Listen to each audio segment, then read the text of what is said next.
పచ్చని కొండల మధ్య బంగారు పొలాల గ్రామంలో జన్మించారు ధైర్య సింహాలు చిరంజీవి పవన్ కళ్యాణ్. ఆ శాంతికి బంగారు రోజులు ఎక్కువ కాలం నిలవలేకపోయాయి.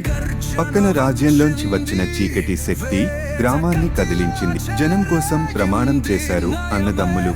గుండెల్లో గర్వం, చేతుల్లో గట్టిపట్టుతో యుద్ధానికి సిద్ధమయ్యారు. వెలుగుతో పాటు కత్తి పట్టారు. అడవిలో గాలి లాగే కదిలారు. శరీరం కాదు, ఆత్మని కూడా శక్తిగా మార్చారు. అర్ధరాత్రి దాడి చేసింది శత్రువు, కానీ సిద్ధంగా ఉన్నారు అన్నదమ్ములు. బలంతో, వేగంతో, బుద్ధితో ఒక్కటై ఎదుర్కొన్నారు. తమ్ముడిని కాపాడుతూ గాయపడ్డాడు చిరంజీవి. ఇక ఒక్కడే ఎదురయ్యాడు పవన్ కళ్యాణ్. లోపల నిద్రించిన శక్తిని మేల్కొల్పుతూ తిరిగొచ్చాడు పవన్, ఇప్పుడు మరింత శక్తివంతంగా. చిరంజీవి కూడా మళ్లీ లేచాడు. ఇద్దరూ కలిసి రాక్షసాధిపతిని తుడిచిపెట్టేశారు. చీకటి తొలగిపోయింది, శాంతి తిరిగొచ్చింది. ఇప్పుడు వారు కేవలం వీరులు కాదు, ఐక్యం, ధైర్యానికి సజీవ ప్రతీకలు.